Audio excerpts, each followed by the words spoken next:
Hello बच्चों, कैसे हैं आप लोग। तो आज हम लोग बात करने वाले हैं हमारे पेपर 4 के बारे में। पेपर 4 जिसे हम लोग एथिक्स के पेपर के नाम से जानते हैं। लेकिन अगर आप ध्यान से देखेंगे तो एमपीपीएससी यानी आयोग ने अपने पेपर 4 को क्या नाम दिया है?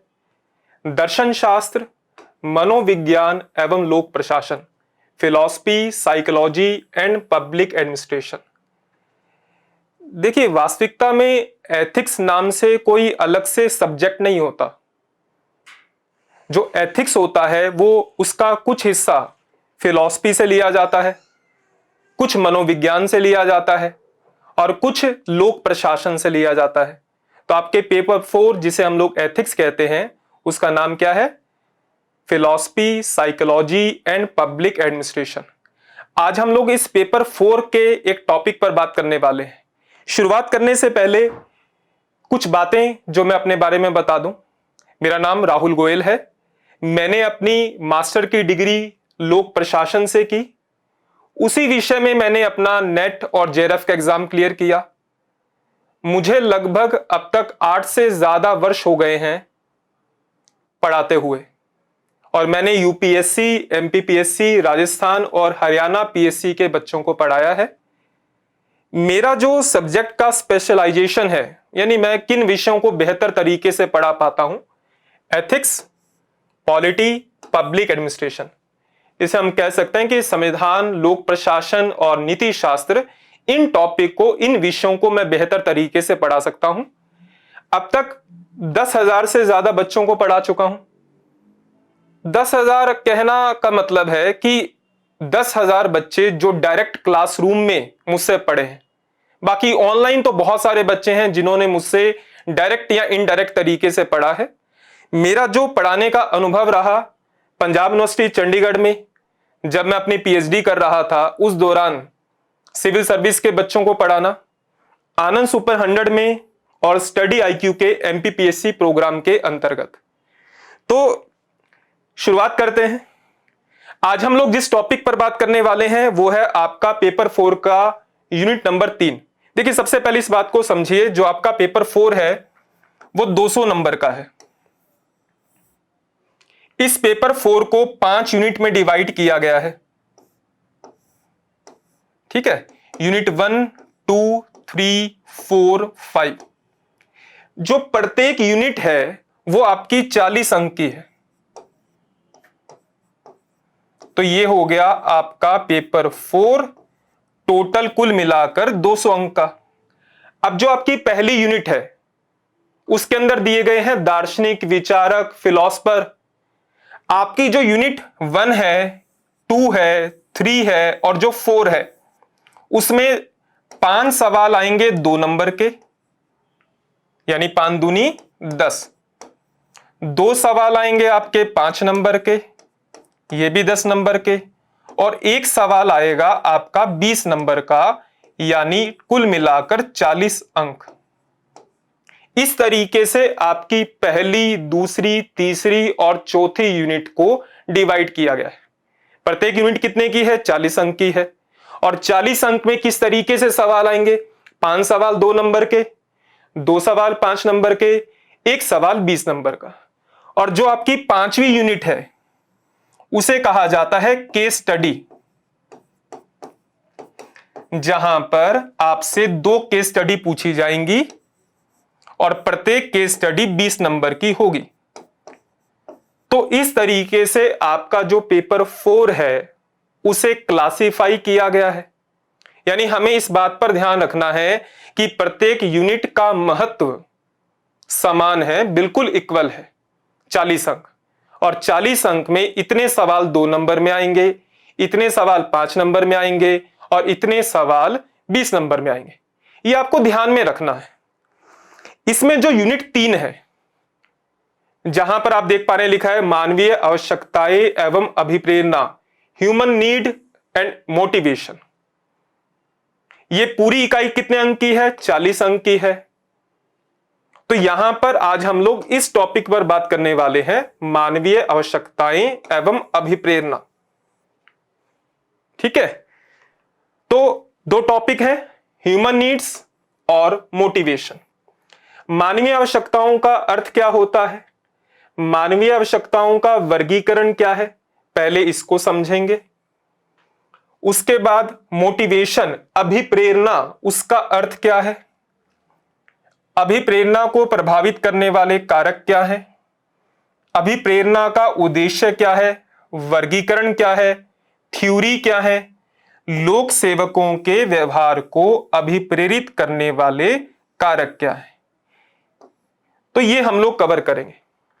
तो आप इस बात को समझ पाए कि हम लोग पेपर 4 उसकी यूनिट नंबर 3 और उसका पहला टॉपिक मानवीय आवश्यकताएं एवं अभिप्रेरणा करेंगे। मानवीय आवश्यकताओं में 2 टॉपिक करेंगे, अभिप्रेरणा के अंदर ये 6 टॉपिक हम लोग कवर करेंगे। अब इस टॉपिक को शुरू करने से पहले एक कथन, एक लाइन जो इस पूरे टॉपिक को समझने के लिए पर्याप्त है। आवश्यकता आविष्कार की जननी है। ये एक लाइन ऐसी है जो कि मानवीय आवश्यकता और अभिप्रेरणा दोनों को समझा सकती है। आवश्यकता आविष्कार की जननी है, यानी आवश्यकताओं ने ही आविष्कार को जन्म दिया है। जैसे कि आप देखते होंगे कि जब हम लोग स्कूल में पढ़ा करते थे तो ब्लैक बोर्ड के माध्यम से पढ़ा करते थे। अब वो ब्लैक बोर्ड धीरे धीरे कर व्हाइट बोर्ड में कन्वर्ट हो गया और आज व्हाइट बोर्ड की जगह हम लोग इंटरैक्टिव पैनल के माध्यम से पढ़ना पसंद करते हैं। लेकिन सोच के देखिए कि 10 साल 15 साल पहले किसी ने यह कल्पना नहीं की होगी कि इस तरीके से ऑनलाइन तरीके से हम स्मार्ट पैनल के माध्यम से पढ़ सकते हैं। अब बच्चे को अपने गांव से, अपने घर से दूसरे शहर जाने की आवश्यकता नहीं है, वो अपने घर में बैठकर पढ़ सकता है। तो ये कैसे संभव हो पाया? आवश्यकता ने ही आविष्कार को जन्म दिया। तो इस लाइन के माध्यम से, इस कथन के माध्यम से आज के टॉपिक की शुरुआत करेंगे। तब आप समझ पाएंगे कि आखिरी में मैं इस कथन पर फिर से वापस आऊंगा कि ये क्यों कहा था। तो स्टार्ट करते हैं। सबसे पहले मानवीय आवश्यकता यानी ह्यूमन नीड। आवश्यकता, देखिए आवश्यकता को कुछ इस तरीके से बताया जाता है, मानव को अपने जीवन निर्वहन के लिए अनेक वस्तुओं या भावों की आवश्यकता होती है। इन्हें मानवीय आवश्यकता कहा जाता है, जैसे रोटी, कपड़ा, मकान, सम्मान, प्रेम इत्यादि। प्रत्येक व्यक्ति को अपने जीवन का निर्वहन करने के लिए कुछ वस्तुओं की आवश्यकता होती है, कुछ सेवाओं की आवश्यकता होती है, कुछ भावों की आवश्यकता होती है। प्रेम चाहिए, सम्मान चाहिए, दोस्ती चाहिए, अपनापन चाहिए। यह भी जरूरी होता है। केवल वस्तु और सेवाएं आवश्यक नहीं होती, प्रेम, दोस्ती, अपनापन यह भी उतना ही जरूरी होता है। तो मानवीय आवश्यकता क्या है? एक मनुष्य को अपने जीवन का निर्वहन करने के लिए, जीवन का निर्वहन करने के लिए जिन वस्तुओं, सेवाओं व भावों की आवश्यकता होती है उसे मानवीय आवश्यकता कहते हैं। आपको भी अपने जीवन में किसी ना किसी वस्तु, सेवा या भाव की आवश्यकता होगी। अगर आप सिविल सेवा की तैयारी कर रहे हैं तो आप ये चाहते होंगे कि आपका जल्द से जल्द सिलेक्शन हो। आप डेप्यूटी कलेक्टर, डीएसपी, जो भी आपकी प्राथमिकता है, जो आपकी आवश्यकता है, आप उसे प्राप्त करना चाहते हैं। तो अगर आप डेप्यूटी कलेक्टर बनना चाहते हैं तो क्या यह आपकी आवश्यकता है या आपकी आवश्यकता कुछ और है? डेप्यूटी कलेक्टर क्यों बनना है? सिविल सेवा में क्यों जाना है? अमूमन साक्षात्कार में यह सवाल हमेशा पूछा जाता है कि आप सिविल सेवा में क्यों आना चाहते हैं। कभी ये कहते हैं कि सर हम पब्लिक सर्विस के लिए आना चाहते हैं, कोई कहता है कि सर ये कार्यों में विविधता है इसलिए आना चाहते हैं, इसमें सम्मान मिलता है, इसमें अथॉरिटी मिलती है। और आप किस लिए आना चाहते हैं ये हमेशा पूछा जाता है। यानी आपकी जो आवश्यकता है उस आवश्यकता की पूर्ति के लिए आप सिविल सेवा में आना चाहते हैं। लेकिन हर बच्चा सिलेक्ट नहीं हो पाता। यह निर्भर करता है कि व्यक्ति की जो आवश्यकता है वो कितनी प्रबल है, उस आवश्यकता के पीछे जो पुश फैक्टर है, मोटिवेशन फैक्टर है, वो कितना बड़ा है। तो आज हम लोग उसी को समझेंगे, मानवीय आवश्यकता अभिप्रेरणा। एक डायग्राम से समझिए। देखिए, मान लीजिए कि एक व्यक्ति है, उसको भूख लगी है, यानी उसकी आवश्यकता क्या है, वो भूखा है। मान लीजिए कि 3 दिन से उसने खाना नहीं खाया, वो भूखा है। उसकी आवश्यकता भी क्या है कि उसको खाना चाहिए। अब उस आवश्यकता की पूर्ति के लिए वो क्या करेगा, कोई ना कोई काम करेगा। यानी उसकी आवश्यकता ने उसको कुछ कार्य करने के लिए, कुछ व्यवहार करने के लिए क्या किया, प्रेरित किया, मोटिवेट किया। तो आवश्यकता क्या है, उसको खाना चाहिए। इस आवश्यकता को पूरा करने के लिए उसके व्यवहार ने उसको काम करने के लिए मोटिवेट किया। और जब वो काम करेगा तो वो क्या प्राप्त कर पाएगा, अपने उद्देश्य व लक्ष्य को प्राप्त कर पाएगा, यानी खाना खा पाएगा। अपने पर उदाहरण लेते हैं। मान लीजिए कि एक गांव का बच्चा है, गांव का बच्चा है, उसने ग्रेजुएशन कर लिया है। अब वो चाहता है कि मैं नौकरी करूं, या फिर उसका इच्छा है, उसकी आवश्यकता है, उसका उद्देश्य है कि वो सिविल सेवा में आना चाहता है। घर में ताने मारे जाते हैं कि क्या हुआ, बेटा कुछ कर नहीं रहा। तो मान लीजिए कि उसकी कोई इच्छा है कि वो सिविल सेवा में आना चाहता है, यानी उसकी नीड क्या है कि वो सिविल सेवा में आना चाहता है। अब सिविल सेवा में आना चाहता है तो केवल सोचने से तो नहीं होगा, उसके लिए पढ़ना पड़ेगा। तो उसकी इच्छा ने उसके व्यवहार को मोटिवेट करेगी कि वो क्या करे, पढ़ाई करे, स्टडी करे। अगर वो मेहनत करेगा, पढ़ाई करेगा, तो वो क्या कर पाएगा, अपने उद्देश्य यानी सिविल सर्वेंट बन पाएगा। तो जब मैं कहता हूं कि आवश्यकता आविष्कार की जननी है, तो एक बच्चे की आवश्यकता क्या है कि वो सिविल सेवा में आना चाहता है, ये उसकी आवश्यकता है। नौकरी चाहता है, लेकिन चाहने से तो नहीं होगा, मेहनत करनी पड़ेगी। मेहनत करने का मतलब है एक्शन लेना पड़ेगा, व्यवहार करना पड़ेगा, काम करना पड़ेगा, पढ़ाई करनी पड़ेगी। और जब वो पढ़ाई करेगा तब जाकर वो अपने लक्ष्य, अपने उद्देश्य को प्राप्त कर पाएगा। एक डायग्राम से और समझते हैं। देखिए, अनसेटिस्फाइड नीड यानी एक ऐसी आवश्यकता जो असंतुष्ट है। देखिए, जो आवश्यकताएं आपकी संतुष्ट हो गई हैं वो तो आपको मोटिवेट नहीं करेंगी। जैसे मान लीजिए कि आपको गाड़ी चाहिए, आपने गाड़ी खरीद ली, तो वो आवश्यकता तो संतुष्ट हो गई। आपको मोटिवेट क्या करता है, आपको अभिप्रेरित क्या करता है, आपको अभिप्रेरित करेगी जो आपकी आवश्यकता असंतुष्ट है। तो जो अनसेटिस्फाइड नीड है वो व्यक्ति को टेंशन देती है। जैसे मान लीजिए कि मैं बहुत टाइम से सिविल सेवा की तैयारी कर रहा हूं, मैं सिविल सेवा में जाना चाहता हूं, तो ये क्या है, मेरी असंतुष्ट आवश्यकता है। 4 साल हो गए तैयारी करते हुए, लेकिन मेरा अभी तक सिलेक्शन नहीं हुआ। अनसेटिस्फाइड नीड है। उस अनसेटिस्फाइड नीड ने क्या किया, टेंशन को जन्म दिया। अब ये जो टेंशन है ये व्यक्ति के ड्राइव का काम करती है, व्यक्ति को पुश करती है कि क्या करना है, काम करना है, पढ़ना है। तो अनसेटिस्फाइड नीड टेंशन को जन्म देती है। टेंशन व्यक्ति के लिए ड्राइव का काम करता है, प्रेरित करने का काम करता है।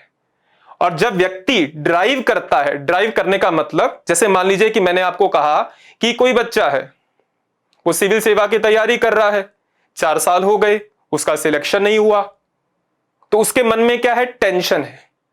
अब वो जो टेंशन है वो व्यक्ति को प्रेरित करती है ताकि वो और ज्यादा मेहनत करे, नहीं तो पढ़ाई छोड़ दे।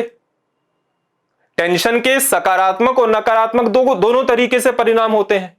हो सकता है कि वो पढ़ाई को छोड़ दे, लेकिन दूसरा ये भी तो हो सकता है कि वो और ज्यादा मेहनत करे। यानी वो जो टेंशन है, वो जो उसके अंतर मन में दुविधा है, अंतर मन में जो तनाव है, वो व्यक्ति के लिए ड्राइव का काम करता है।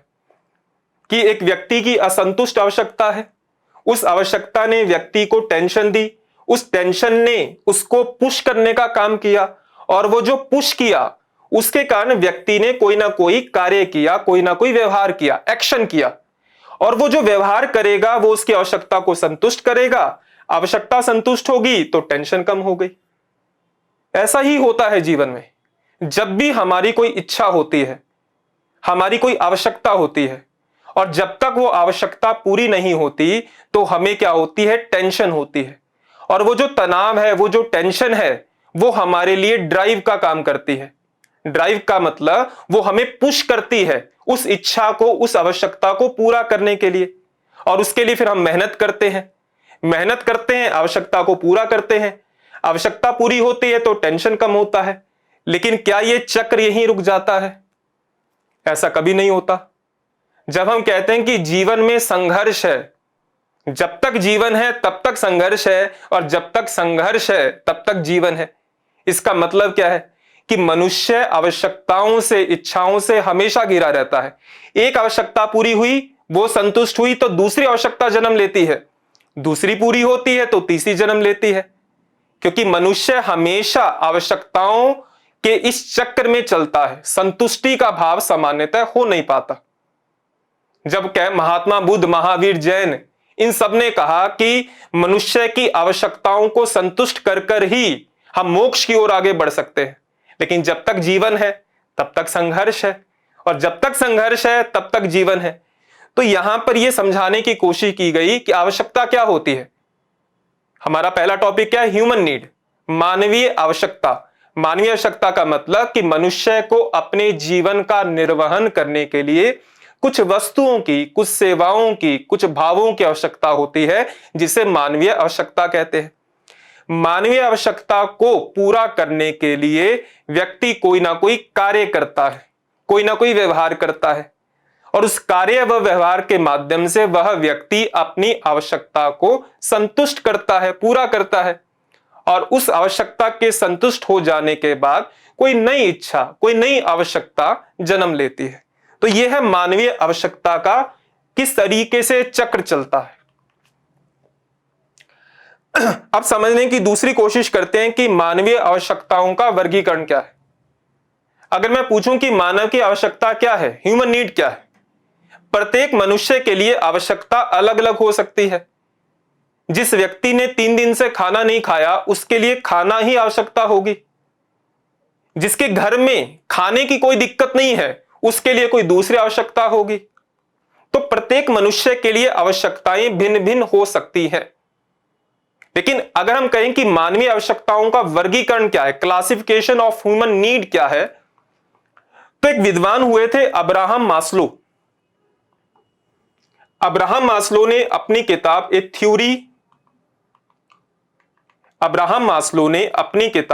Theory of human motivation, Abraham Maslow की किताब थी ए थ्योरी ऑफ ह्यूमन मोटिवेशन, और उसमें एक पिरामिड के माध्यम से इस बात को समझाने की कोशिश की कि मनुष्य की आवश्यकताओं का एक वर्गीकरण होता है, जिसे पिरामिड के माध्यम से समझा जाता है। मानवीय आवश्यकताओं का वर्गीकरण का मतलब कि मनुष्य की आवश्यकताओं को अलग अलग प्रकार से बांटा जा सकता है, और इस बात को समझाने वाले विद्वान का नाम क्या है? Abraham Maslow. और उन्होंने एक किताब लिखी ए थ्योरी ऑफ ह्यूमन मोटिवेशन, और उस पुस्तक में मनुष्य की आवश्यकताओं को वर्गीकृत किया। देखिए, यह है अब्राहम मास्लो, और यह है उनकी किताब ए थ्योरी ऑफ ह्यूमन मोटिवेशन। इस किताब में अब्राहम मास्लो ने आवश्यकताओं को कुछ इस तरीके से समझाया, पिरामिड के माध्यम से, हायरार्की के माध्यम से। इसे कहा जाता है मास्लो का आवश्यकता सोपान सिद्धांत, यानी नीड हायरार्की। तो मनुष्य की आवश्यकताएं बहुत सारी हो सकती हैं। एक विद्वान है अब्राहम मास्लो, उन्होंने अपनी एक किताब ए थ्योरी ऑफ ह्यूमन मोटिवेशन में मानवीय आवश्यकताओं को इस तरीके से वर्गीकृत किया, और एक पिरामिड के माध्यम से आवश्यकताओं को समझाया। उन्होंने कहा सबसे नीचे आती है शारीरिक आवश्यकता। शारीरिक आवश्यकता का मतलब जैसे भूख लगती है, पानी पीना है, यौन संपर्क बनाना है, ये क्या है? फिजिकल नीड है, शारीरिक आवश्यकता है। यह व्यक्ति को सबसे निचले स्तर पर प्रेरित करती है। जब शारीरिक आवश्यकताएं पूरी हो जाती हैं तब व्यक्ति को प्रेरित करती हैं सुरक्षा आवश्यकताएं, सिक्योरिटी नीड।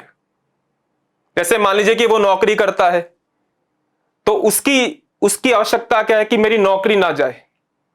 अगर मान लीजिए कि वो किसी ऐसे क्षेत्र में रहता है, उड़ीसा के मान लीजिए कि कोस्टल एरिया में रहता है जहां पर चक्रवात आते रहते हैं, तो उसको क्या डर लगा रहता है कि कहीं मेरा घर बह ना जाए, कहीं मुझे कुछ हो ना जाए। तो ये क्या है, सिक्योरिटी नीड है। उसके बाद आती है सामाजिक आवश्यकताएं। प्यार चाहिए, दोस्ती चाहिए, अपनापन चाहिए। मान लीजिए कि आपके पास खूब पैसा है, यानी आपकी फिजिकल और सिक्योरिटी नीड पूरी हो चुकी है।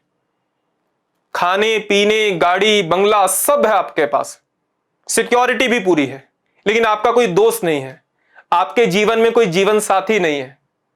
तो ये सामाजिक आवश्यकताएं भी उतनी जरूरी होती है। उसके बाद आती है सम्मान आवश्यकताएं।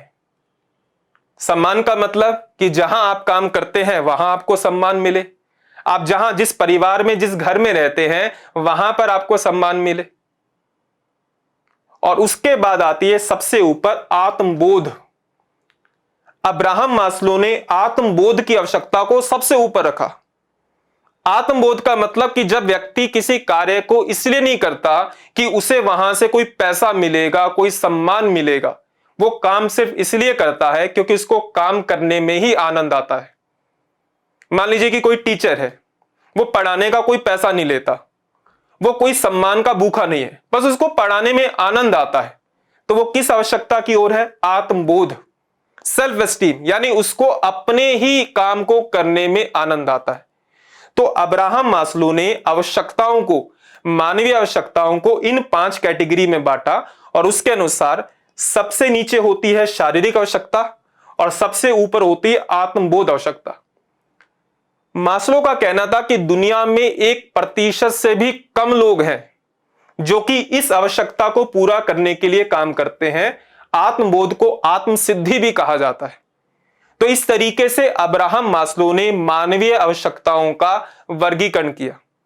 उनका कहना था कि आवश्यकताएं व्यक्ति को मोटिवेट करती हैं ताकि वह उन आवश्यकताओं को पूरा करने के लिए काम करे, क्योंकि आवश्यकता है, इच्छा है। अब उस इच्छा को पूरा करने के लिए काम करना पड़ेगा, व्यवहार करना पड़ेगा, मेहनत करनी पड़ेगी। और जब आप मेहनत करते हैं और आपकी आवश्यकता पूरी होगी तो कोई दूसरी आवश्यकता जन्म ले लेगी। तो अब्राहम मास्लो ने इस हायरार्की के माध्यम से इस तरीके से मानवीय आवश्यकताओं को बांटा। चलो, ये तो हुई बात ह्यूमन नीड की। मानवीय आवश्यकता क्या है? मनुष्य को अपने जीवन का निर्वहन करने के लिए कुछ वस्तुओं, कुछ सेवाओं, कुछ भावों की आवश्यकता होती है, उसे मानवीय आवश्यकता कहते हैं। मनुष्य की आवश्यकता उसके व्यवहार को जन्म देती है और उसका व्यवहार उसकी आवश्यकता को संतुष्ट करने के लिए काम करता है। और अब्राहम मास्लो ने आवश्यकताओं को इन 5 तरीके से वर्गीकृत किया। तो ये तो हुई आवश्यकता। अब बात करते हैं मोटिवेशन, अभिप्रेरणा क्या है। आप में से सभी या मैं भी मान लीजिए कि जब हम बहुत ज्यादा डीमोटिवेटेड होते हैं, उदास होते हैं, जब हमें ऐसा लगता है कि कुछ भी हमारे साथ अच्छा नहीं हो रहा, एग्जाम दिया, एग्जाम नहीं निकला, किसी से प्यार करते थे, वो बात नहीं कर रही, कोई छोड़कर चला गया अपना, तो ऐसा हमेशा होता है कि हम डीमोटिवेट महसूस करते हैं, उदास महसूस करते हैं। तो कई बार हम किसी ऐसे व्यक्ति से बात करते हैं जो हमको मोटिवेट करे, या फिर हम YouTube चैनल पर किसी का वीडियो देखते हैं जो हमको मोटिवेट करे, या फिर कोई गाना सुन लेते हैं, आरंभ है प्रचंड है, उससे भी हमारे अंदर एक ऊर्जा, एक अभिप्रेरणा का संचार होता है। संदीप माहेश्वरी के वीडियोस देख लेते हैं। जैसे उदाहरण के तौर पर एक दो लाइन जो मैं कहूं कि हार गया हूं मैं लेकिन हार नहीं सकता, मेरी मां ने कहा था कि बेटा तेरे पापा से काम नहीं होता। यानी हार तो गया हूं लेकिन हार नहीं सकता, क्योंकि मां कह रही है कि बेटा पापा से अब काम नहीं होता। तो ये क्या है? ये एक तरह का मोटिवेशन है जो आपको अंदर से मोटिवेट करता है कि मुझे करना है कुछ, मैं एग्जाम की तैयारी कर रहा हूं तो और शिद्दत से करूंगा, जो भी कार्य करना है शिद्दत से करना है, मोटिवेट होकर करना है। लेकिन यह कभी संभव नहीं होता कि व्यक्ति हमेशा मोटिवेट रहे। जीवन में कुछ ना कुछ ऐसे क्षण जरूर आते हैं कि जब हम अपने आप को डिमोटिवेट महसूस करते हैं। तो यह चीज हमने कई बार सुनी है। तो आज हम समझने की कोशिश करते हैं कि परिभाषा के अनुसार अभिप्रेरणा क्या है। देखिए, अभिप्रेरणा एक मानसिक दशा है। एक मिनट दीजिएगा। अभिप्रेरणा एक मानसिक दशा है। एक मिनट। जो व्यक्ति को कार्य करने के लिए आंतरिक व बाह्य रूप से प्रेरित करती है। Motivation is a mental state that motivates a person internally and externally to do work. अभिप्रेरणा क्या है? एक मानसिक दशा। जैसे मान लीजिए कि आप बहुत ज्यादा उदास बैठे हैं, आपने कोई वीडियो देखा, आपने किसी से बात की और एकदम आप चार्ज अप हो गए, तो क्या मेंटल स्टेट है। मोटिवेशन क्या है? एक मेंटल स्टेट है जो व्यक्ति को इंटरनली और एक्सटर्नली, आंतरिक व बाह्य रूप से प्रेरित करती है। जैसे मान लीजिए कि आपने कोई वीडियो देखा, कोई गाना देखा, तो ये क्या है? बाहर से आपको किसी ने पुश किया और आप मोटिवेट हो गए। आपका जो मेंटल स्टेट है वो एकदम एक्टिव हो गया कि मुझे ये करना है, मुझे ये करना है। तो ये क्या है? बाह्य कारक है जिसने आपको प्रेरित कर दिया, पुश कर दिया। लेकिन आंतरिक कारक भी होते हैं, अंदर से। अंदर से कहने का मतलब है, जैसे मान लीजिए कि आपने भाग मिल्खा भाग देखी और आप अगले दिन से सुबह 5 बजे उठ के पढ़ाई करने लग गए या फिर भागने लग गए। तो ये क्या है? एक्सटर्नल फैक्टर है जिसने आपको मोटिवेट किया कि आप सुबह 5 बजे उठ गए। लेकिन ये लंबे समय तक नहीं चलता। सबसे ज्यादा जो मोटिवेशन होता है वो इंटरनली होता है, जब आपका मन इस तरीके से उस लक्ष्य को प्राप्त करना चाहता है कि आपको कुछ और दिखाई नहीं देता। तो मोटिवेशन क्या है? एक मेंटल स्टेट है, एक मानसिक दशा है जो आपको इंटरनली और एक्सटर्नली दोनों तरीके से पुश करती है ताकि आप अपनी आवश्यकताओं, अपनी इच्छाओं, अपनी जरूरतों को पूरा कर सके। तो मोटिवेशन क्या है? मोटिवेशन एक मेंटल स्टेट है जिसके माध्यम से आप अपनी आवश्यकताओं, अपनी इच्छाओं को पूरा करते हैं। अब अभिप्रेरणा के कारक क्या है, फैक्टर क्या है?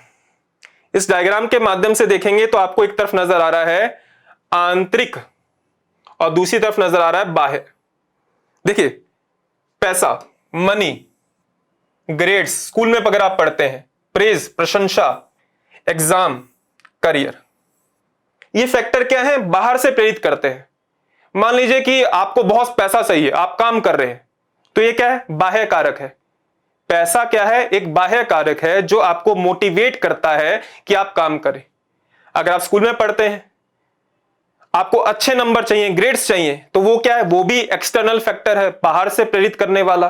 प्रशंसा, कोई दूसरा प्रशंसा करे इसलिए आप काम करते हैं।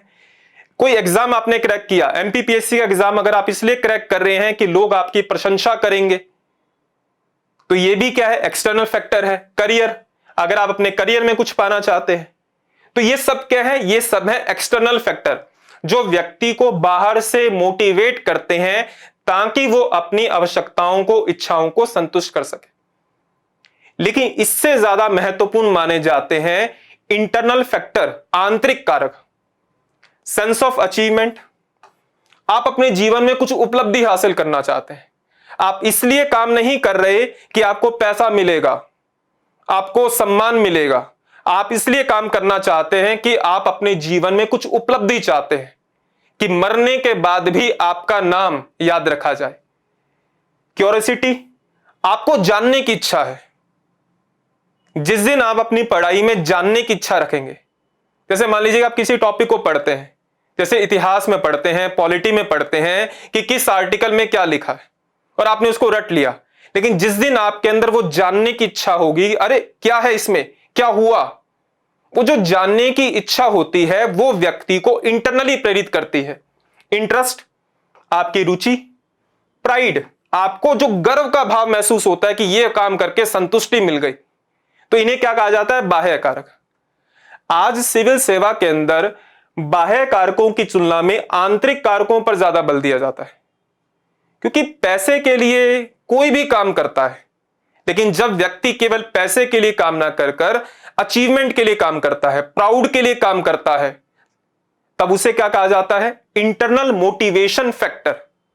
तो मोटिवेशन के दो प्रकार के फैक्टर होते हैं, जो एक इंटरनली और एक एक्सटर्नली, आंतरिक कारक और बाह्य कारक।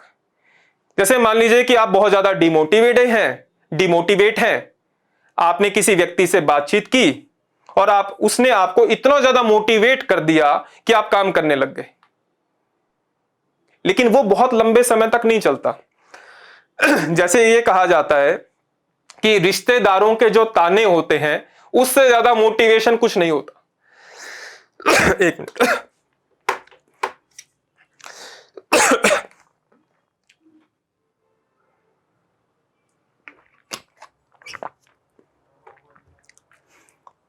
रिश्तेदारों के ताने कि क्या कर रहा है जी लड़का, शर्मा जी का लड़का क्या कर रहा है, तो ये क्या है? मोटिवेशन होता है कि रिश्तेदारों के ताने आपको मोटिवेट करते हैं कि अरे रिजल्ट आएगा फिर पूछेंगे रिश्तेदार की क्या रहा, लेकिन ये लंबे समय तक मोटिवेट नहीं करता। मोटिवेशन की जो असली ताकत होती है वो होती है इंटरनली। जब आपने मन से ये ठान लिया कि मुझे ये करना है, आपको सुबह का अलार्म लगाने की जरूरत नहीं है, आप खुद ब खुद उठ जाएंगे, क्योंकि आपका इंटरनल मोटिवेशन फैक्टर इतना ज्यादा स्ट्रांग हो जाएगा कि फिर आपको बाहर से किसी कारक की आवश्यकता ही नहीं पड़ेगी। लेकिन 99% मामलों में व्यक्ति को मोटिवेशन ज्यादातर बाहर से मिलता है, चाहे वो करियर का हो, चाहे वो प्रशंसा का हो, चाहे वो पैसे कमाने का हो, चाहे वो सम्मान का हो। लेकिन जो बाहर से अभिप्रेरित करने वाले कारक होते हैं वो लंबे समय तक अभिप्रेरित नहीं करते। इसलिए अभी सिविल सेवा में इस पर ज्यादा बल दिया जाता है, आंतरिक अभिप्रेरकों पर, यानी व्यक्ति के अंदर वो भाव जगाना कि जिससे व्यक्ति को कोई नियंत्रित ना करे, व्यक्ति को कुछ कहना ना पड़े, व्यक्ति खुद से शिद्दत से वो मन लगाकर काम करे।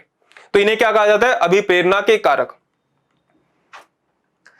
अब बात करते हैं अभिप्रेरणा का उद्देश्य क्या है, पर्पस ऑफ मोटिवेशन। मोटिवेशन का पर्पस क्या होता है, क्यों बार बार मोटिवेशन की बात होती है, मोटिवेशनल स्पीकर की बात होती है, मोटिवेशनल वीडियोस की बात होती है। तो अभिप्रेरणा के उद्देश्य क्या है? सबसे पहला होता है संगठन के लक्ष्यों की प्राप्ति करना, achieving the goals of the organisation. प्रत्येक संगठन किसी ना किसी लक्ष्य को प्राप्त करने के लिए गठित होता है, और संगठन के 3 तत्व माने जाते हैं, अगर आपने कभी पढ़ा हो। सबसे पहला होता है व्यक्ति, 2 या 2 से अधिक व्यक्ति।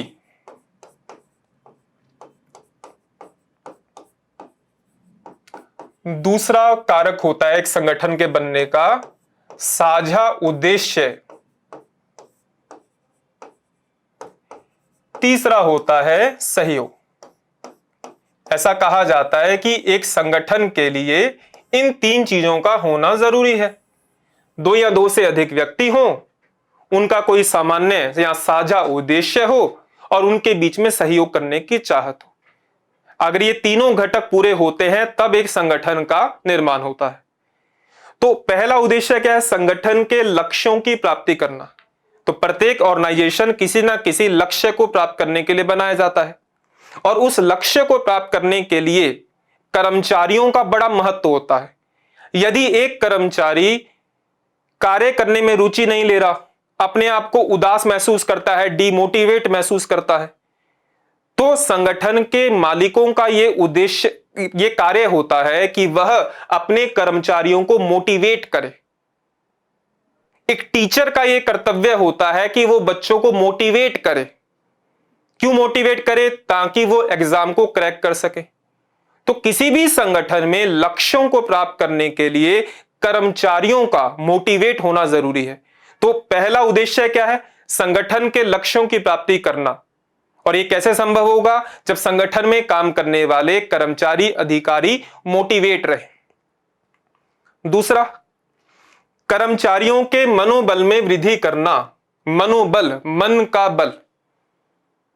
अभिप्रेरणा का दूसरा उद्देश्य होता है कि संगठन में जो कर्मचारी काम कर रहे हैं उनका मनों का बल, यानी मन का बल बढ़े, मोराल कई बार मान लीजिए कि जैसे अगर आपने देखा हो कि आईपीएल चल रहा है, मैच हुआ चेन्नई सुपर किंग्स और गुजरात टाइटंस के बीच में, चेन्नई हार गई। तो क्या एक कैप्टन अपने जो प्लेयर्स हैं, जो खिलाड़ी हैं, उनको कुछ नहीं कहेगा? उनको मोटिवेट करना पड़ता है, उनका मोराल बूस्ट करना पड़ता है। क्यों बूस्ट करना पड़ता है? ताकि अगला मैच जीता जाए, संगठन का या व्यक्ति का, टीम का जो उद्देश्य है उसको प्राप्त किया जा सके। तो अभिप्रेरणा का दूसरा उद्देश्य क्या है? कर्मचारियों के मनोबल में वृद्धि करना। कर्मचारियों का मोराल बढ़ेगा तो मोराल बढ़ने से ही संगठन के लक्ष्यों की प्राप्ति हो पाएगी। तीसरा, कर्मचारियों की कार्यकुशलता में वृद्धि करना, एफिशिएंसी बढ़ाना। आजकल प्रत्येक संगठन में उन कर्मचारियों को देखा जाता है जो एफिशिएंट काम करें। सिविल सेवा में भी उन प्रशासनिक अधिकारियों के बारे में या उन प्रशासनिक अधिकारियों की जरूरत होती है जो एफिशिएंट हो। और ये एफिशिएंसी कैसे आएगी? जब कर्मचारियों को मोटिवेट किया जाएगा। तो कर्मचारियों के मोटिवेशन के माध्यम से न केवल कर्मचारियों की कार्यकुशलता बढ़ाई जाती है, संगठन के लक्ष्यों की प्राप्ति हो पाती है और जन सुविधाओं को भी बढ़ाया जाता है। तो तीसरा उद्देश्य क्या है? कर्मचारियों की कार्यकुशलता को बढ़ाना। क्योंकि एक कर्मचारी है वो बड़ा नीरस है, उदास रहता है, तो कैसे बेहतर तरीके से काम कर पाएगा? एक कर्मचारी जब तक ऊर्जावान नहीं होगा, पूरी तरह से मोटिवेटेड नहीं होगा, वो अपने काम को कभी भी बेहतर तरीके से नहीं कर पाएगा। तो अभिप्रेरणा का तीसरा उद्देश्य है कर्मचारियों की कार्यकुशलता बढ़ाना। और वो कैसे होगा?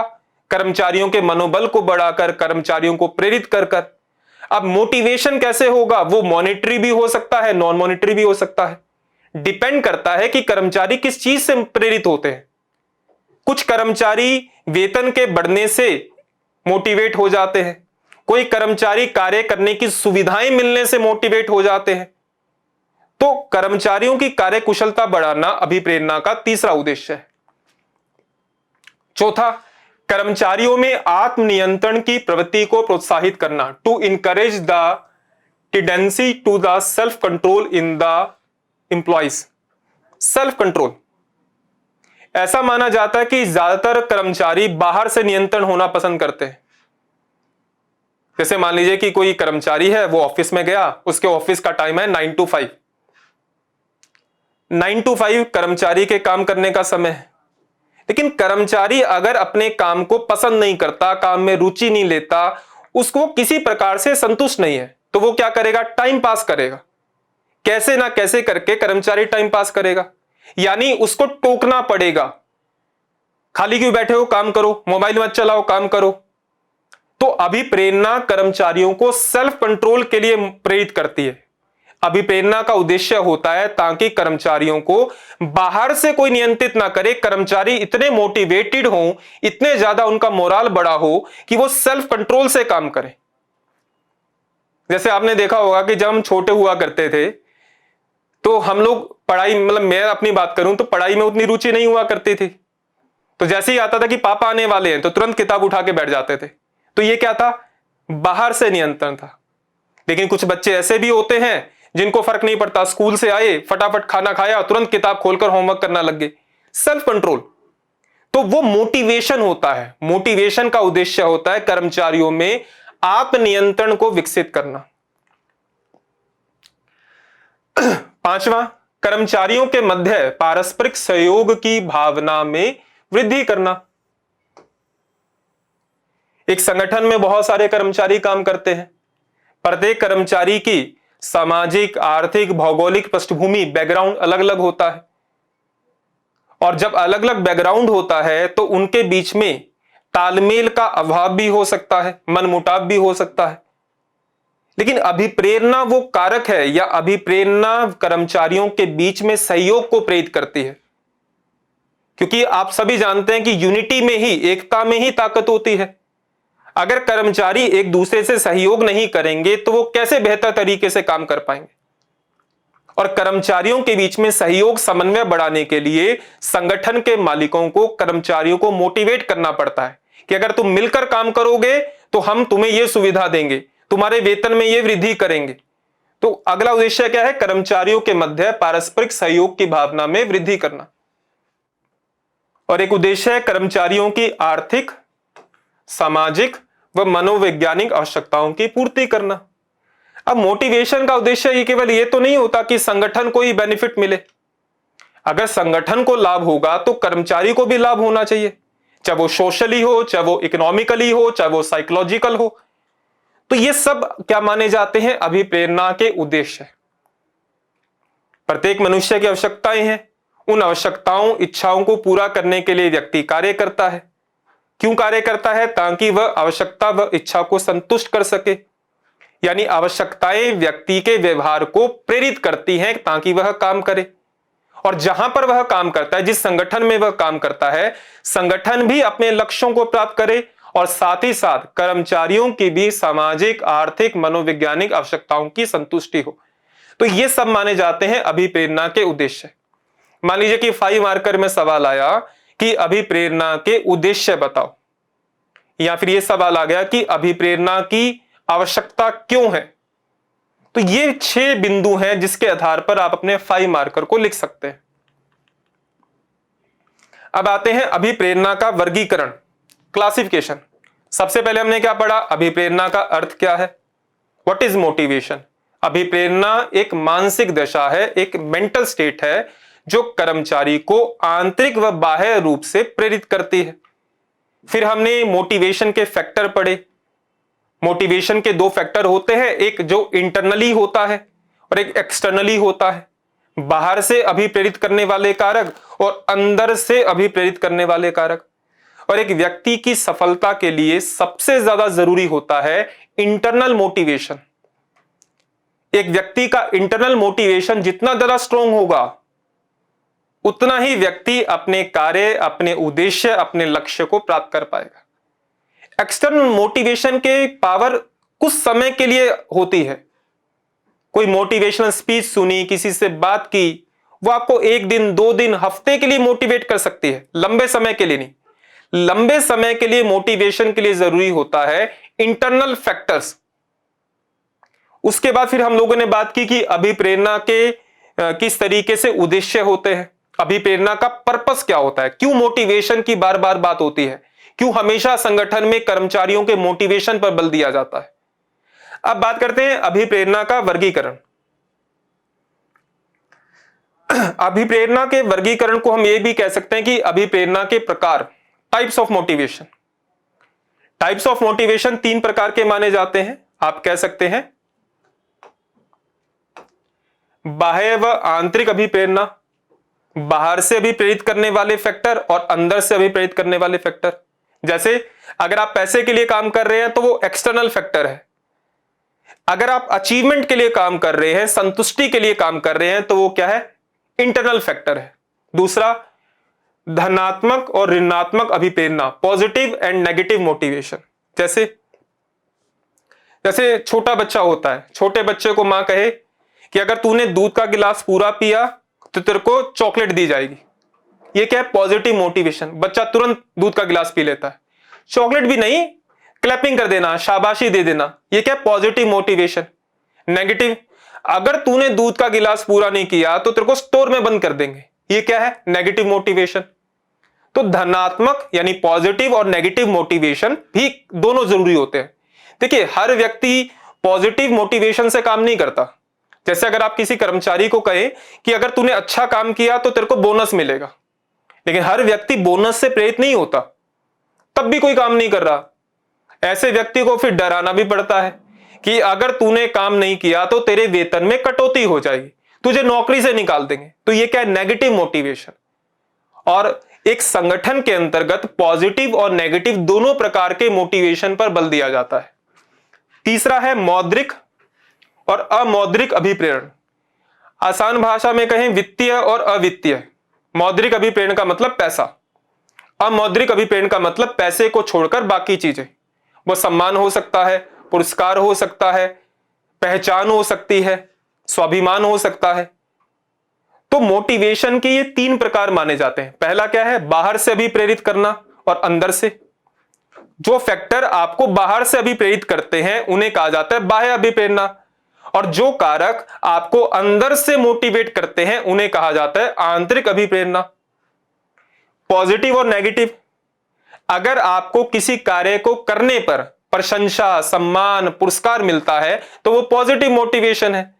अगर आप किसी कार्य को नहीं करते और आपको यह कहा जाए कि आपकी सैलरी कम कर दी जाएगी, आपको नौकरी से निकाल दिया जाएगा, या कोई बच्चा है उसे कहा जाए कि तुम्हें स्टोर में बंद कर दिया जाएगा, तो वो क्या है? नेगेटिव मोटिवेशन है। अगला मौद्रिक या अमौद्रिक।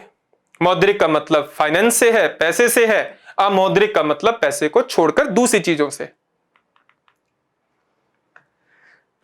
चलो, अभी तक हम लोगों ने क्या क्या पढ़ लिया? सबसे पहले हमने पढ़ा था कि मानवीय आवश्यकता क्या है, मानवीय आवश्यकताओं के प्रकार क्या है, तो पहले हमने ये समझा। उसके बाद हमने पढ़ा कि अभिप्रेरणा का अर्थ क्या होता है, अभिप्रेरणा के कारक क्या होते हैं, अभिप्रेरणा का उद्देश्य क्या होता है, क्यों अभिप्रेरणा के उद्देश्यों पर बल दिया जाता है, और फिर लास्ट में हम लोगों ने पढ़ा कि अभिप्रेरणा का वर्गीकरण क्या है, यानी अभिप्रेरणा के प्रकार क्या है। अब हम बात करेंगे अभिप्रेरणा की विचारधाराओं की, थ्योरीज ऑफ मोटिवेशन। देखिए, इसको हम लोग इस तरीके से बांट सकते हैं।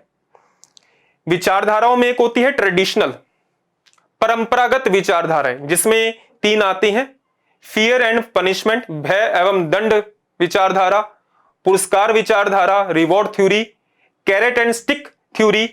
ये क्या है? 3 परंपरागत विचारधाराएं। और मॉडर्न यानी आधुनिक विचारधाराओं में 3 पढ़ी जाती हैं। पहला, आवश्यकता सोपान सिद्धांत, नीड हायरार्की, द्विकारक सिद्धांत, 2 फैक्टर थ्योरी, और तीसरा एक्स तथा वाई सिद्धांत। जैसे मान लीजिए कि आपसे पूछ लिया जाए 5 मार्कर के अंदर कि अभिप्रेरणा के आवश्यकता सोपान सिद्धांत को समझाएं, 5 मार्कर, या फिर अभिप्रेरणा की आधुनिक विचारधाराओं का उल्लेख करें, 20 मार्कर। तो अभिप्रेरणा की विचारधाराओं को 2 भागों में बांटा जाता है, परंपरागत विचारधाराएं और आधुनिक विचारधाराएं। एक एक करके समझते हैं। सबसे पहले बात करते हैं भय व दंड। जैसा कि आप इमेज में देख पा रहे हैं, एक व्यक्ति है जो कुर्सी पर बैठा है, यानी ये मान के चलिए कि ये किसी संगठन, किसी कंपनी का मालिक है, और नीचे एक व्यक्ति बैठा है छोटा, और बड़ा व्यक्ति उसको चिल्ला रहा है। क्यों चिल्ला रहा है? उसको भय दिखा रहा है, उसको दंड देने की बात कर रहा है। इसका मतलब दंड का भय भी मनुष्य से कार्य करवा सकता है। The fear of punishment can also make a man work. क्योंकि जरूरी नहीं है कि हमेशा व्यक्ति को मोटिवेशन पॉजिटिव ही हो, कि अगर तुम ज्यादा काम करोगे तो ज्यादा पैसा मिलेगा, तुमको हम छुट्टियां दे देंगे। हर व्यक्ति इसके लिए काम नहीं करता।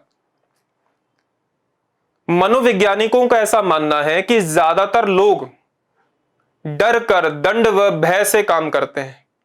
तो परंपरागत विचारधारा में पहली विचारधारा है दंड एवं भय विचारधारा, जो यह मानती है कि व्यक्ति को डरा कर, धमका कर कि अगर तुमने काम नहीं किया तो नौकरी से निकाल देंगे, तुम्हारा वेतन कम कर देंगे। कोई बच्चा है, उसे कहा जाए कि अगर तुमने दूध का गिलास पूरा नहीं पिया तो तुमको स्टोर में बंद कर देंगे, तुम्हें घुमाने नहीं ले जाएंगे। तो यह भी एक प्रकार की ऐसी विचारधारा है जिसका यह मानना है कि कर्मचारियों को डरा कर, दंड का भय दिखाकर भी काम करवाया जा सकता है। यह भी मोटिवेशन है। दूसरा, पुरस्कार सिद्धांत, रिवॉर्ड थ्योरी। यहां पर आप दे पा रहे हैं इंसेंटिव थ्योरी। तुमने काम किया तो ज्यादा पैसा मिलेगा, छुट्टी में दे देंगे, तुमको घुमाने ले जाएंगे। कई बार ऐसा होता है ना कि अगर तुमने टारगेट पूरा कर लिया तो तुम्हें बैंकॉक का टूर दिया जाएगा, अगर तुमने टारगेट पूरा किया तो तुमको ये रिवॉर्ड मिलेगा। तो इंसेंटिव थ्योरी या पुरस्कार सिद्धांत ये कहता है कि जब व्यक्ति, अच्छा ये सिद्धांत किसने दिया पुरस्कार थ्योरी? ये दिया था फ्रेडरिक विंस्लो टेलर, अमेरिका के एक विचारक थे, FW टेलर, जिन्होंने साइंटिफिक मैनेजमेंट थ्योरी दी थी। उनके द्वारा यह कहा गया कि पुरस्कार सिद्धांत, उनका यह मानना था कि कर्मचारी केवल पैसों के लिए काम करता है। यानी अगर कर्मचारी को ज्यादा कार्य, ज्यादा वेतन की बात की जाए तो कर्मचारी ज्यादा काम करना पसंद करते हैं। तो उन्होंने कहा कि यदि कार्य को पारिश्रमिक या वेतन से जोड़ दिया जाए तो कर्मचारी अधिक काम करने के लिए प्रेरित होता है। According to this theory, if the work is linked to the remuneration salary, then the employees will be motivated to the work more। सीधी सी बात, मान लीजिए कि आपका वेतन 50,000 रुपए महीना है और आपसे कहा जाए कि अगर तुमने एक्स्ट्रा टाइम किया, मान लीजिए 8 घंटे की ड्यूटी है कि अगर तुमने 10 घंटे ड्यूटी की तो तुम्हारा वेतन बढ़ाकर 80,000 कर देंगे। तो पुरस्कार या रिवॉर्ड थ्योरी ये मानती है कि ज्यादा कार्य ज्यादा वेतन। तो इस विचारधारा के अनुसार जब आप किसी काम को, किसी कार्य को उसके रिवॉर्ड के साथ जोड़ देते हैं, देखिए पुरस्कार मॉनेटरी भी हो सकता है, नॉन मॉनेटरी भी हो सकता है, वित्तीय भी हो सकता है, अवित्तीय भी हो सकता है, लेकिन यह विचारधारा यह मानती है कि जब आप किसी काम को वेतन के साथ, पारिश्रमिक के साथ जोड़ देते हैं तो व्यक्ति काम करने के लिए मोटिवेट महसूस करता है। तो यह थ्योरी क्या मानती है कि रिवॉर्ड थ्योरी, यानी व्यक्ति को काम करवाना है तो उसे ज्यादा वेतन देने का लालच दिया जाए तो व्यक्ति काम करने के लिए प्रेरित होगा। पहले वाली क्या थी? दंड, भय, यानी प्रत्येक व्यक्ति रिवॉर्ड थ्योरी से काम नहीं करता। कुछ ऐसे लोग होते हैं जिनको डराकर, दंड का भय दिखाकर काम करवाया जाता है। तीसरी है कैरेट एवं स्टिक थ्योरी। यहां पर आप देख पा रहे हैं कि एक महिला है, उसके एक हाथ में डंडा है और दूसरे हाथ में गाजर है। ये जो थ्योरी है या ये जो विचारधारा है, ये पहली और दूसरी का मिक्सचर है। एक हाथ में डंडा है, दूसरे हाथ में गाजर है। अगर तुम काम करोगे तो गाजर मिलेगी, काम नहीं करोगे तो डंडा पड़ेगा। आपने अगर कभी भी पॉलिटी के अंदर, हिस्ट्री के अंदर देशी रियासतों का एकीकरण पढ़ा हो तो वहां पर यह कहा जाता है कि सरदार वल्लभ भाई पटेल ने कैरेट एवं स्टिक अप्रोच का उपयोग किया।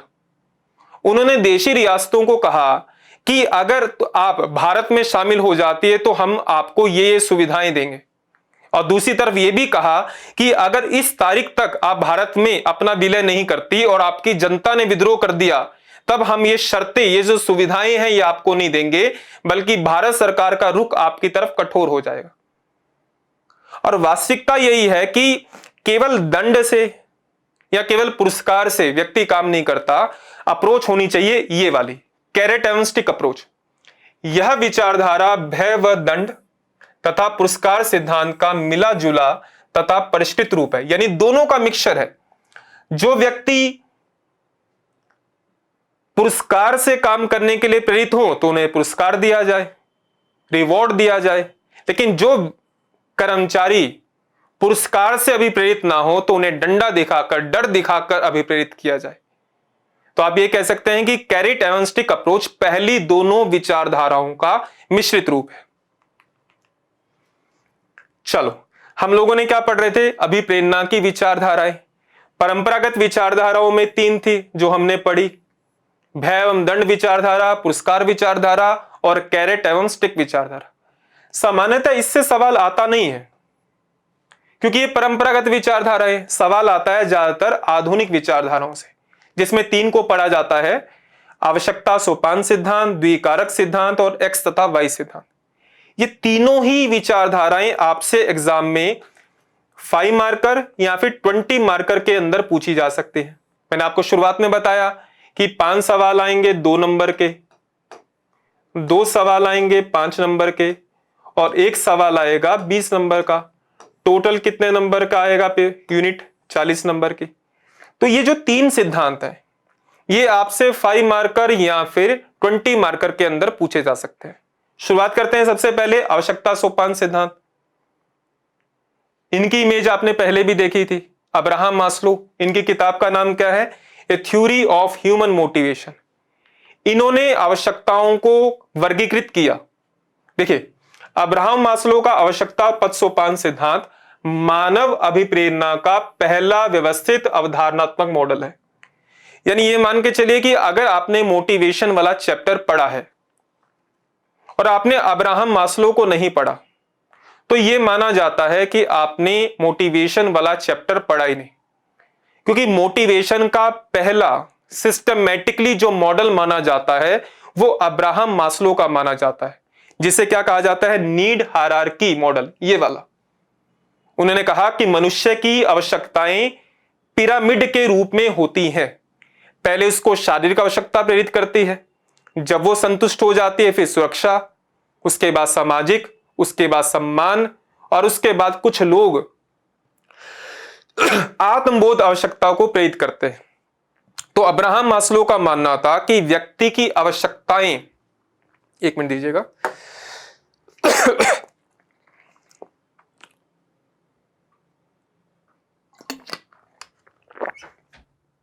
तो अब्राहम मास्लो का मानना था कि व्यक्ति की जो आवश्यकताएं हैं वो व्यक्ति को मोटिवेट करती हैं ताकि वह आवश्यकता को संतुष्ट करने का प्रयास करे, और जब उसकी वो आवश्यकता संतुष्ट हो जाती है फिर वो दूसरी आवश्यकता को पूरा करने के लिए प्रयास करता है।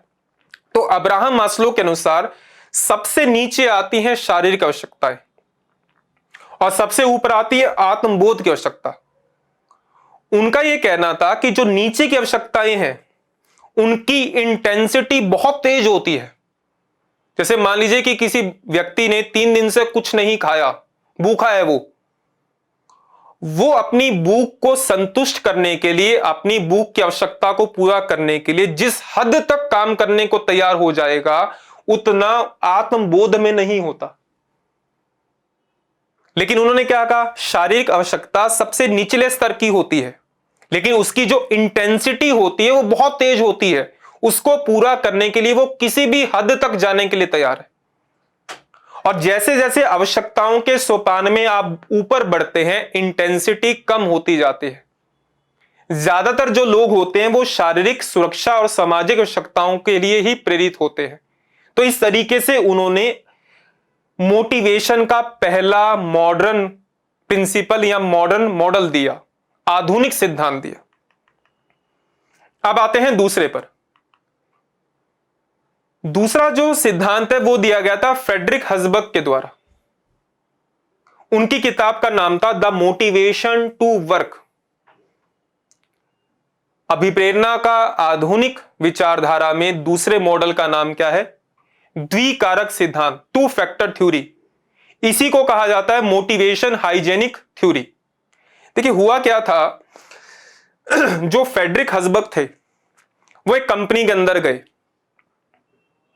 उन्होंने कंपनी के सभी श्रमिकों को, सभी कर्मचारियों को बुलाया और उनको एक प्रश्नोत्तरी दी, यानी एक पेपर दिया जिसमें ऑब्जेक्टिव टाइप सवाल थे। इस तरीके से पहला सवाल, उसके ऑप्शन यस और नो, ऐसे कर कर।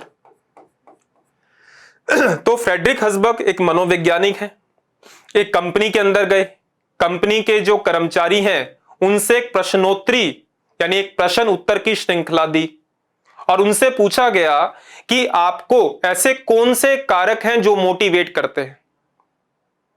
तो कुछ कर्मचारियों ने बताया कि काम करने का माहौल बड़ा अच्छा है, किसी ने कहा कि वेतन बहुत अच्छा है, किसी ने कहा कि छुट्टियां मिलती हैं, किसी ने कहा कि सम्मान मिलता है।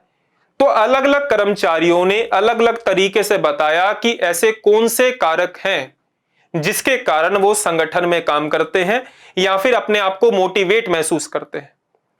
तब फाइनली हसबर्ग ने उन सभी कर्मचारियों के जो उत्तर थे उनको इकट्ठा कर कर एक प्रिंसिपल दिया जिसे कहा जाता है द्विकारक सिद्धांत, 2 फैक्टर थ्योरी।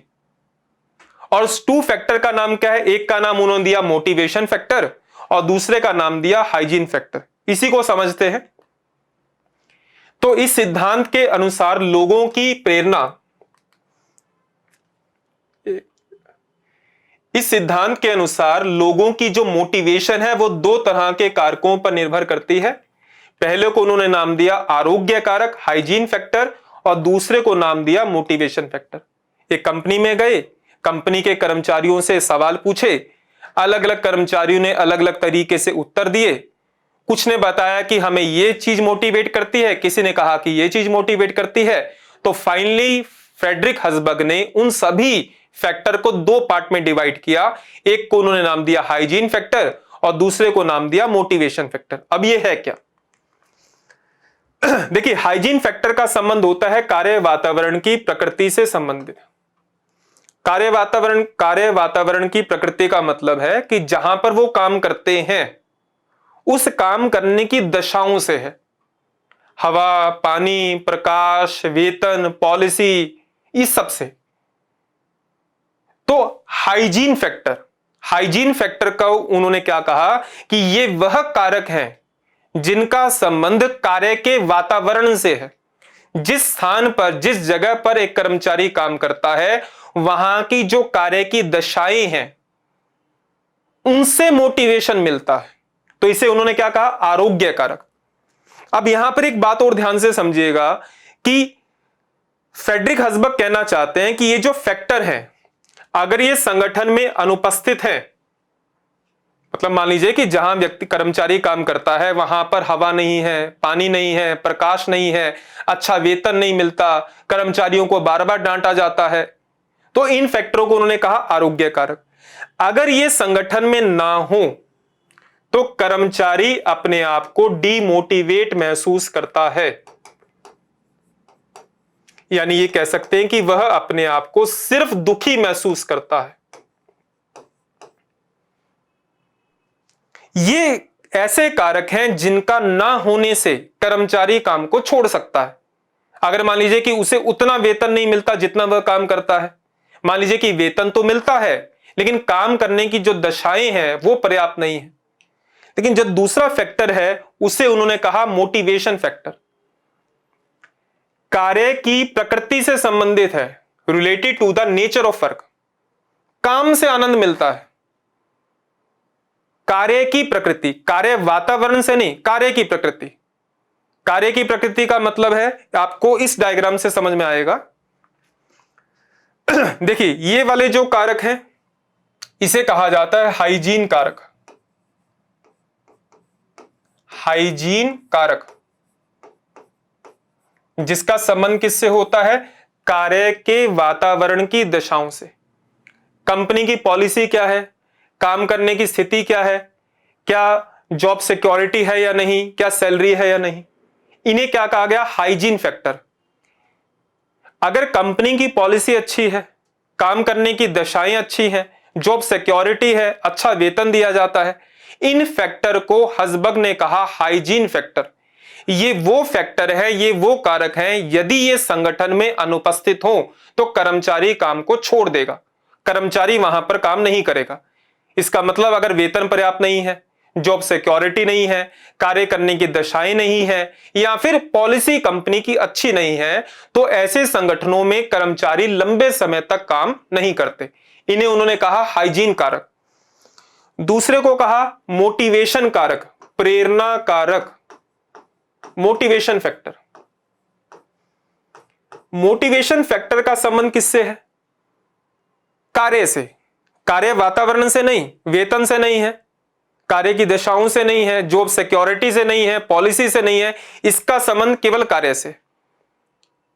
अगर आपके काम करने से आपको उपलब्धि मिलती है, आपको पहचान मिलती है, आपकी ग्रोथ होती है, आपकी जिम्मेदारियों में बढ़ोतरी होती है, काम बढ़ता है, जैसे आपने बहुत अच्छा पढ़ाया, आपको बहुत ज्यादा पहचान मिली, अवार्ड दिया गया, आपका नाम हुआ, आपको आपकी ग्रोथ हो रही है समय के साथ, तो इसे कहा जाता है मोटिवेशन फैक्टर। लेकिन यहां पर ध्यान रखने वाली बात यह है कि अगर ये नहीं भी है, अगर ये संगठन में अनुपस्थित नहीं भी है, मान लीजिए कि आप दिन रात काम करते हैं, दिन रात किसी काम के लिए, संगठन के लिए काम करते हैं, आपको पहचान नहीं मिलती, आपकी ग्रोथ नहीं होती, आपकी अथॉरिटी में इंक्रीमेंट नहीं होता, तब भी व्यक्ति काम को नहीं छोड़ता। यानी ये वे कर्मचारी हैं जो काम का आनंद लेते हैं, यानी उनको कार्य करने से आनंद मिलता है। अगर उसे उपलब्धि, पहचान, वृद्धि, जिम्मेदारी बढ़े तो वो कर्मचारियों के लिए और मोटिवेशन का काम करेगी। लेकिन अगर ये ना भी हो तब भी कर्मचारी काम नहीं छोड़ता। तो इसे उन्होंने क्या कहा? प्रेरणा कारक, मोटिवेशन फैक्टर। और फ्रेडरिक हसबर्ग का मानना था कि संगठन के अंदर ज्यादातर कर्मचारी इनके लिए काम करते हैं, वर्किंग कंडीशन के लिए काम करते हैं, जॉब सिक्योरिटी के लिए काम करते हैं, अच्छी सैलरी के लिए काम करते हैं। बहुत कम ऐसे लोग होते हैं जो इसलिए काम करते हैं, पहचान के लिए, उपलब्धि के लिए, जिम्मेदारियों में बढ़ोतरी के लिए। उनका यह कहना था कि अगर ये अनुपस्थित हैं तो कर्मचारी कंपनी में, संगठन में काम नहीं करेगा, यानी वो सिर्फ अपने आप को दुखी महसूस करेगा। अगर ये संगठन में अनुपस्थित हो, यानी आपको उपलब्धि नहीं मिलती, पहचान नहीं मिलती, आपका ग्रोथ नहीं होता, कर्मचारी काम नहीं छोड़ता, यानी यहां पर यह वाला भाव है कि सुखी नहीं हूं तो दुखी भी नहीं हूं। ऐसा भाव किसके अंदर होता है? जो व्यक्ति अपने कार्य में आनंद लेता है, जिसको मजा आता है काम करने में, उसको पहचान नहीं मिलती कोई बात नहीं, उसको काम करने में आनंद आता है, वो काम करेगा, वो कभी भी संगठन को छोड़ेगा नहीं क्योंकि उसको आनंद आता है। तो यहां पर कैसा भाव रहता है कि अगर मैं सुखी नहीं हूं तो दुखी भी नहीं हूं, क्योंकि ऐसे लोग काम को पसंद करते हैं, काम के प्रति बहुत ज्यादा मोटिवेटेड होते हैं और संगठन में इस प्रकार के कर्मचारियों पर बल दिया जाता है। तो हम लोग क्या पढ़ रहे हैं, वापस से आते हैं। अभिप्रेरणा की विचारधाराएं। अभिप्रेरणा की विचारधाराओं को दो भागों में बांटा जाता है, परंपरागत विचारधारा और आधुनिक विचारधारा। परंपरागत विचारधाराओं में हमने क्या पढ़ा? भय व दंड का सिद्धांत, पुरस्कार सिद्धांत और कैरेट एंड स्टिक अप्रोच।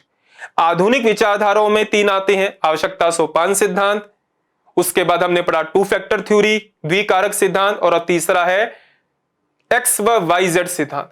ये जो विद्वान आप देख पा रहे हैं इनका नाम है डगलस मैग्रेगर और इनकी किताब का नाम है the human side of enterprise. इन्होंने जो थ्योरी दी उसे कहा जाता है एक्स तथा वाई सिद्धांत। अभिप्रेरणा का तीसरा आधुनिक सिद्धांत एक्स तथा वाई थ्योरी किसने दी? डगलस मैग्रेगर ने दी। किस किताब में दी? The human side of enterprise. देखिए ये वाला डायग्राम को ध्यान से देखिए, इससे आपको काफी कुछ समझ में आएगा। देखिए यहां पर एक तरफ आप देख पा रहे हैं, इस तरफ एक कर्मचारी है, टेबल पर बैठा है, उसके दिमाग में आया कि I have got some idea, कोई आइडिया आया और वो मोटिवेट हो गया, अरे काम करना है। यानी ऐसे लोग क्या है, काम करने के लिए बहुत ज्यादा मोटिवेट रहते हैं, हमेशा नई जिम्मेदारियां लेना चाहते हैं, उनके जीवन का कोई उद्देश्य है, उस पर्पस को प्राप्त करने के लिए हमेशा अपने अंदर सुधार करते हैं। लेकिन वहीं दूसरी तरफ एक कर्मचारी है जो काम कर रहा है और उसके मन में क्या चल रहा है? When can I go home? कर्मचारी जब काम करते हैं, संगठन में गए, कंपनी में गए, दोपहर का लंच हुआ, लंच होने के बाद 5 बजे का जो समय होता है उसके दिमाग में यही चलता है कि 5 कब बजेंगे, मैं घर कब जाऊंगा। और जैसे ही 4 बजे, 5 बजे तक का टाइम है, बैग को पैक करना शुरू कर दिया, इधर उधर जाना शुरू कर दिया। क्यों? उसके दिमाग में क्या चल रहा है कि मैं घर कब जाऊंगा। लेकिन यहां पर एक कर्मचारी ऐसा है जो बोल रहा है कि मेरे दिमाग में एक नया विचार आया है और मैं उसको करना चाहता हूं। तो डगलस मैग्रेगर ने कहा कि ये जो लोग हैं जो काम को करने में आनंद महसूस नहीं करते, घर जाना चाहते हैं, ये लोगों को उन्होंने कहा कि ये एक्स विचारधारा के लोग हैं। जबकि ये लोग जो काम को करने में आनंद लेते हैं, नए नए तरीके से काम करना चाहते हैं, इसे उन्होंने कहा वाई विचारधारा के लोग, वाई थ्योरी के लोग। और डगलस मैग्रेगर ने आखिरी में यह भी कहा कि देश में, दुनिया में अधिकांश लोग इस तरह के होते हैं जो कि घर जाना चाहते हैं, जो काम को पसंद नहीं करते, जो आलसी होते हैं, जो काम को टालने की प्रवृत्ति रखते हैं। और इस तरीके से उन्होंने 2 प्रकार की विचारधारा दी, एक्स थ्योरी और वाई थ्योरी। किसने दी? डगलस मैग्रेगर ने दी। किस किताब में दी? The human side of enterprise में दी। एक एक करके समझते हैं। देखिए इस विचारधारा में मानव व्यवहार को 2 भागों में बांटा गया है, नेगेटिव बिहेवियर जिसे एक्स कहा गया और पॉजिटिव बिहेवियर जिसे वाई कहा गया। इतना मैंने समझाया है। तो सबसे पहले कहते हैं एक्स विचारधारा। डगलस मैग्रेगर ने कहा कि जो एक्स विचारधारा के लोग होते हैं वो काम को टालने में सुख व संतोष की प्राप्ति करते हैं। घर में कहा किसी ने, मान लीजिए क्या कि ये काम कर दो, थोड़ी देर में करता हूं, कल करता हूं, परसों करता हूं। यानी ये वो लोग होते हैं जिनको काम को टालने में आनंद मिलता है। ये कैसे लोग होते हैं? आलसी प्रवृत्ति के लोग। दूसरा, एक औसतन कर्मचारी स्वभावतः आलसी प्रवृत्ति का होता है। यानी जनरलाइज जो कर्मचारी होता है वो कैसा होता है? आलसी। कल करेंगे, परसों करेंगे, आज तो टाइम हो गया, आज नहीं कर सकते, कल करेंगे। तो ये कैसे लोग हैं? जो आलसी प्रवृत्ति के होते हैं, एक्स विचारधारा के। तीसरा, सामान्यतः कर्मचारी महत्वाकांक्षी नहीं होता। ये बहुत ज्यादा मोटिवेट नहीं होते, इनको लगता है कि बस चल रहा है, चल रहा है। बहुत ज्यादा अपने आप को सुधार नहीं करना चाहते, इनमें क्रिएटिविटी का अभाव होता है। परंपरागत ढंग से ही काम करना चाहते हैं, काम को, नए तरीकों को सीखना नहीं चाहते, नया कार्य नहीं करना चाहते, नई जिम्मेदारियां नहीं लेना चाहते, क्योंकि ये काम को टालने में आनंद महसूस करते हैं। कार्य कराने हेतु दंड, भय, प्रताड़ना का सहयोग लेना पड़ता है। यानी ऐसे लोगों को बाहर से पुश करना पड़ता है, बाहर से नियंत्रित करना पड़ता है कि काम करो।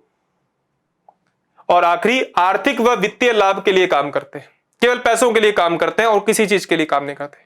तो डगलस मैकग्रेगर ने कहा कि जो एक्स विचारधारा के लोग होते हैं वो नेगेटिव बिहेवियर वाले होते हैं। वो काम को पसंद नहीं करते, आलसी होते हैं, टालना चाहते हैं, पैसों के लिए काम करते हैं, जिम्मेदारियां नहीं लेना चाहते। तो उन्होंने कहा कि दुनिया में अधिकांश लोग इस एक्स विचारधारा के तहत काम करते हैं। लेकिन उन्होंने कहा कि एक संगठन के अंदर, एक प्रशासन के अंदर एक्स विचारधारा वाले लोग नहीं बल्कि वाई विचारधारा वाले लोग चाहिए, जो मानते हैं कि कार्य एक स्वाभाविक व सहज क्रिया है। जैसे एक गाना सुना होगा कि दुनिया में आए हैं तो काम करना है प्यारे, वो वाला भाव होता है इनमें। काम स्वाभाविक है। अब ऐसा तो है नहीं कि बेड पे पड़े रहोगे आलसी की तरह, कोई काम नहीं करना, कुछ नहीं करना। अगर जीवन में आए हो, दुनिया में आए हो, तो काम तो करना पड़ेगा। तो वाई विचारधारा के लोग काम को स्वाभाविक मानते हैं, सहज क्रिया मानते हैं, महत्वाकांक्षी होते हैं, एंबिशियस होते हैं, जीवन में हमेशा आगे बढ़ना चाहते हैं। ये नहीं कि भाई जॉब मिल गई तो हो गया। वो अपने अंदर सुधार करते हैं, वो काम के अंदर क्रिएटिविटी लाते हैं और वह स्व प्रेरित व स्व नियंत्रित होते हैं, सेल्फ मोटिवेटेड होते हैं, सेल्फ कंट्रोल होते हैं। उन्हें बाहर से किसी कारक की आवश्यकता नहीं होती कि उनको पुश किया जाएगा, उनको बाहर से कंट्रोल करने की आवश्यकता नहीं होती।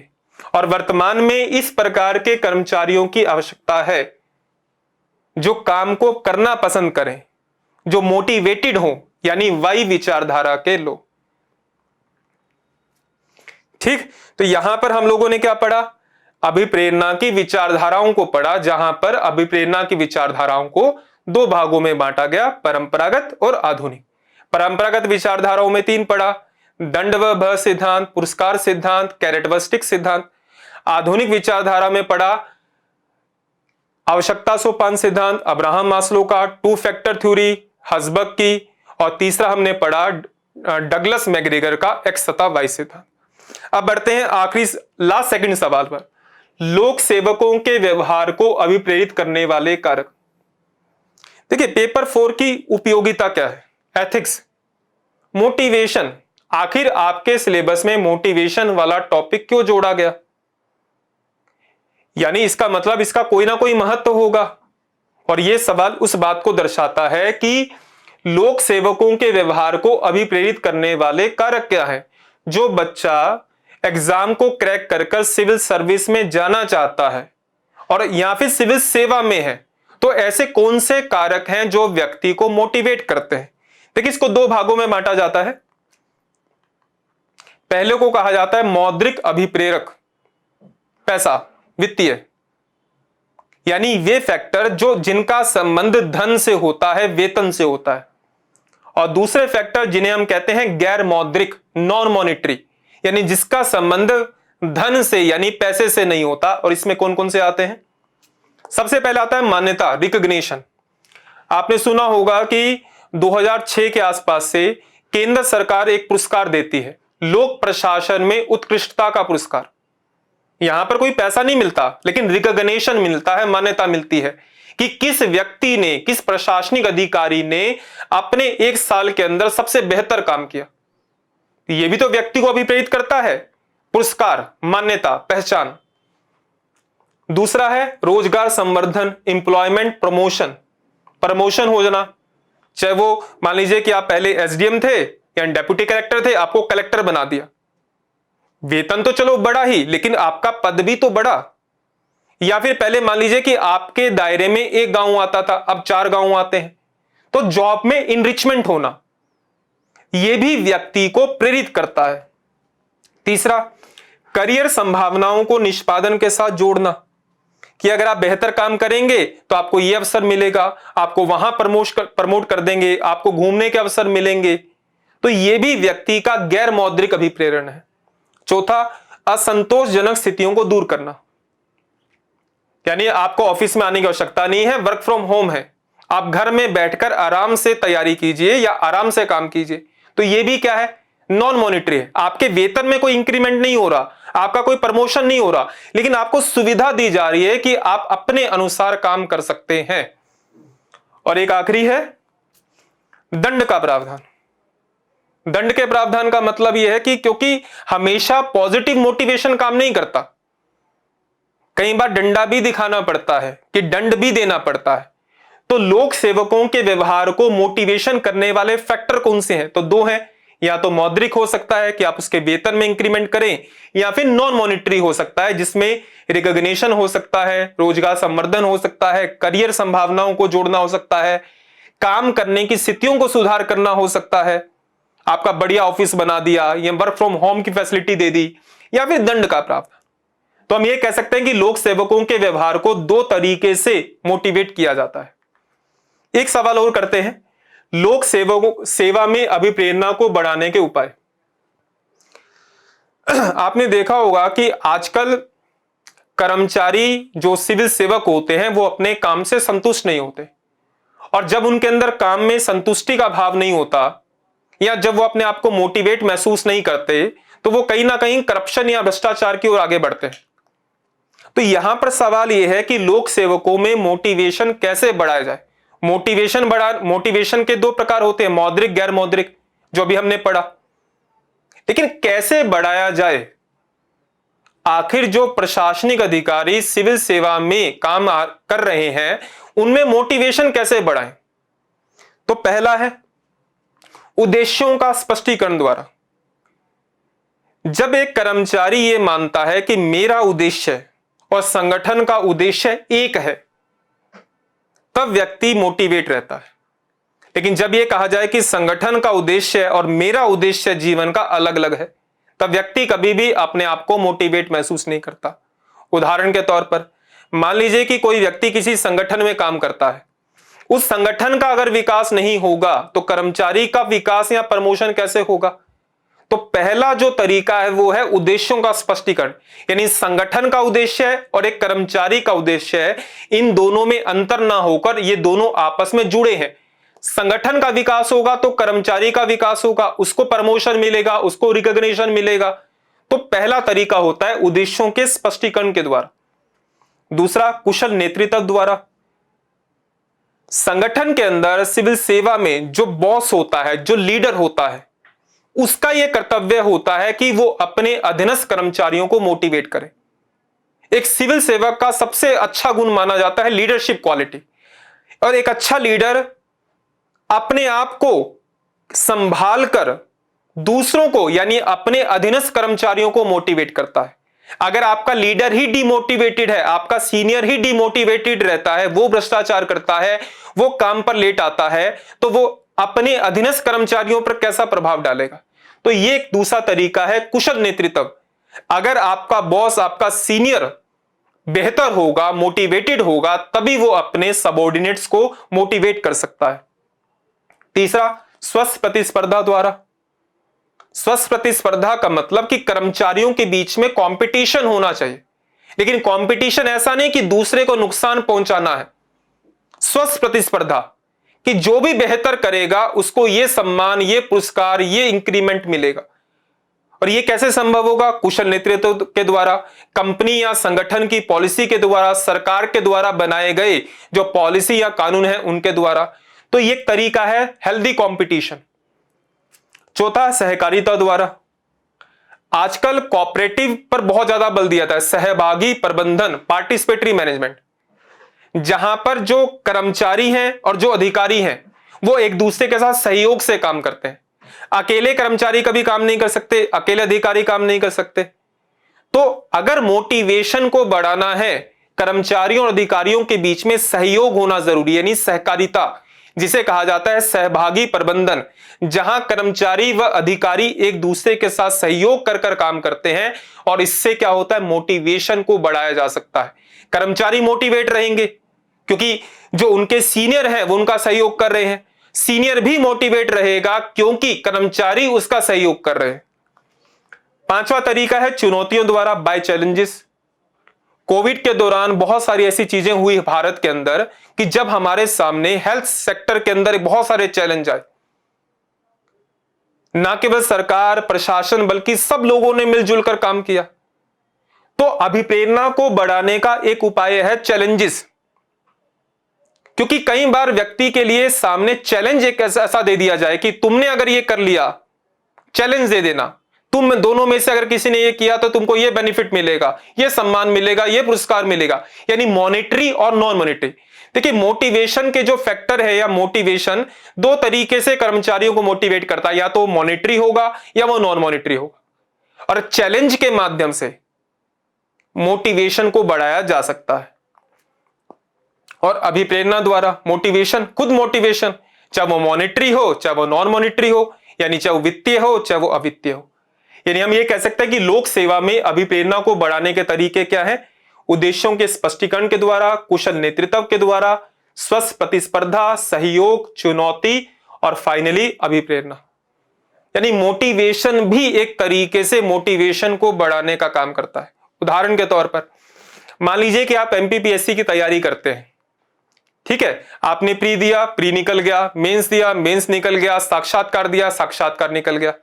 आप मोटिवेट और हो रहे हैं, प्री निकलेगा आप और मोटिवेट होंगे, मेंस निकलेगा और मोटिवेट होंगे, आपको पद मिलेगा आप और मोटिवेट होंगे। वो जो पद है वो आपको मोटिवेट करेगा। फिर हो सकता है कि आप यूपीएससी की प्रिपरेशन करें।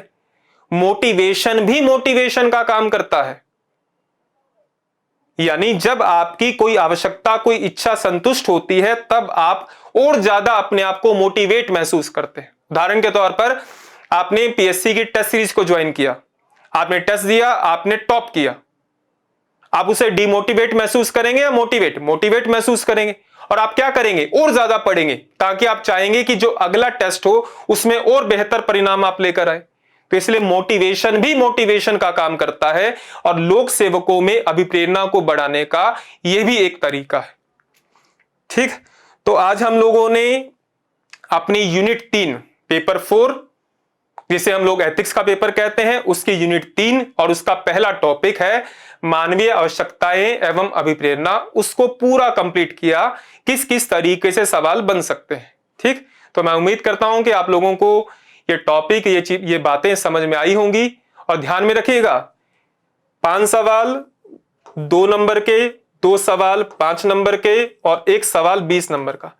तैयारी करते समय यह ध्यान रखना होता है कि कौन सा सवाल आपको 2 मार्कर में, कौन सा सवाल 5 मार्कर में और कौन सा सवाल 20 मार्कर के अंदर तैयार करना है। ठीक, तो इजाजत लेना चाहूंगा। जय हिंद, जय भारत। Thank you.